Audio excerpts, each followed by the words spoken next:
રામનવમી અને હરિનોમ જયંતિના ભાગરૂપે લક્ષ્મીનારાયણ દેવ સ્વામિનારાયણ સંપ્રદાય દ્વારા આજે માંજલપુર વિસ્તારમાં શોભાયાત્રા યોજવામાં આવી હતી।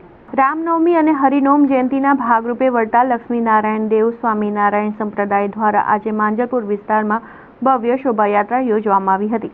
આ શોભાયાત્રામાં આચાર્ય અજેન્દ્ર પ્રસાદજીના જ્યેષ્ઠ સુપુત્ર મૃગેન્દ્ર પ્રસાદ વિશેષ ઉપસ્થિત રહ્યા હતા।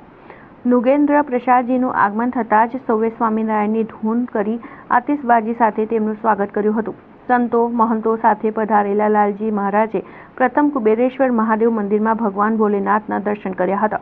ત્યારબાદ તેઓ શોભાયાત્રામાં જોડાવા બગી પર બિરાજમાન થયા હતા। આચાર્ય નુગેન્દ્ર પ્રસાદજી દ્વારા ભક્તો પર ચોકલેટ પ્રસાદી વર્ષાવવામાં આવી હતી, જે બાદ વાજતે ગાજતે શોભાયાત્રા નીકળી હતી। શોભાયાત્રામાં જોડાયેલા શ્રદ્ધાળુઓમાં ભારે ઉત્સાહ જોવા મળ્યો હતો।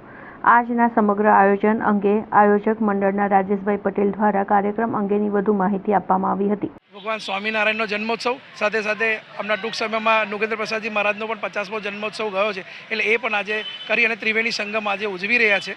એની પાછળનો જે હાથ છે એ તો સનાતન ધર્મ છે, કારણ કે જે સ્વામિનારાયણ સંપ્રદાય છે એ પણ એક સનાતન ધર્મ છે, એનો જે એક ભાગ છે। તો આજે અમે દરેક વ્યક્તિ આજે વડોદરાના તમામ હરિભક્તો જે છે એ ભેગા થઈને આજે આ ઉત્સવ મનાવી રહ્યા છે। મર્યાદા પુરુષોત્તમ ભગવાન શ્રી રામની રામનવમી એટલે રામ પ્રાગટ્ય દિવસ અને ભગવાન સ્વામિનારાયણનો પ્રાગટ્ય દિવસ એટલે હરિનવમી એનો 17 તારીખે ઉત્સવ આવી રહ્યો છે અને એ નિમિત્તે માંજલપુર સત્સંગ સમાજ, વડોદરા સમગ્ર સત્સંગ સમાજે એકત્રિત થઈ અને એનું ભવ્ય આયોજન કરેલું છે અને એ નિમિત્તે આજની શોભાયાત્રા સભા વગેરે આયોજન કરવામાં આવેલ